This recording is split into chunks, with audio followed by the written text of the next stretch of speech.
Vande Mataram social media परिवार, समतावादी सरपंच देशमुख भैया यांची निर्घुणपणे हत्या करण्यात आली।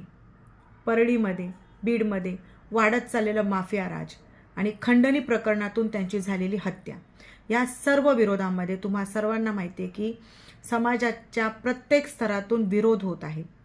याच्यामध्ये जे पण कोणी राजकारणी, अधिकारी याच्यामध्ये त्यांचा सहभाग असेल त्यांना फाशीची शिक्षा व्हावी, त्याला कठोर कायद्याअंतर्गत कारवाई व्हावी।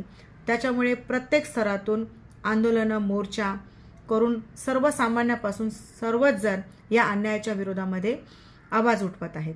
अशाच प्रकारचे एक आंदोलन काल पैठण इकडे झाले आणि ह्या पैठणच्या आंदोलनामध्ये सुपारीबाज एखाद्याची सुपारी घेऊन अशा चांगल्या कामाला किंवा अन्यायाच्या विरोधात आवाज उठवत असतील तर त्याला विरोध करण्यासाठी लक्ष्मण हाके सुद्धा तिथे गेले होते।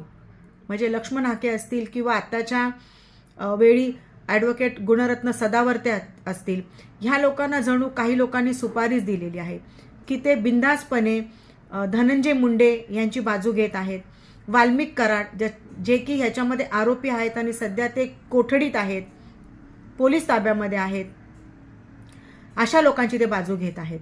आणि अशा लोकांच्या बाजू हे का घेत आहेत ह्यांना नक्कीच तुम्हाला माहीत आहे की हे सुपारीबाज लोक आहेत। ह्यांच्यामध्ये ती धमक नाही आहे सत्याच्या विरोधामध्ये आवाज उठवण्यासाठी। आज मला सांगा की ज्या सरपंच, समतावादी सरपंचचा खून झाला, त्यांनी जातपात बघितली नाही। एक बौद्ध समाजाच्या व्यक्तीवर अन्याय झाला, त्या अन्यायाचा प्रतिकार करण्यासाठी ते सरपंच असल्या कारणाने त्या गोष्टीचा प्रतिकार करायसाठी गेले, परंतु त्यांची निर्घुण हत्या करण्यात आली। त्यांच्यावर 300-350 वार करण्यात आले। त्यांनी पाणी मागितलं, त्यांच्या छाताडावर नाचण्यात आलं आणि त्यांना पाण्याच्या जागी वेगळंच काहीतरी त्यांना देण्यात आलं।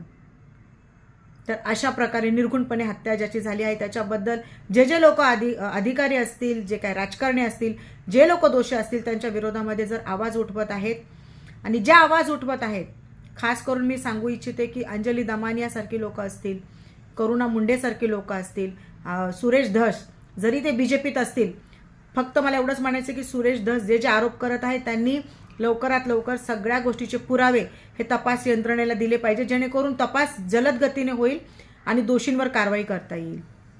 तर हे जे लोक आवाज उठवत आहेत त्यांच्या विरोधामध्ये गरळ ओकण्यासाठी, त्यांची खच्चीकरण करण्यासाठी लक्ष्मण हाके आणि गुणरत्न सदावर्ते सारखे लोकांना सुद्धा सुपारी दिली जात आहे। तर हे काल महाशय तिथे गेले होते। लक्ष्मण हाकेला तिकडच्या काही महिलांनी पैठणमधून हकलून दिलं, कारण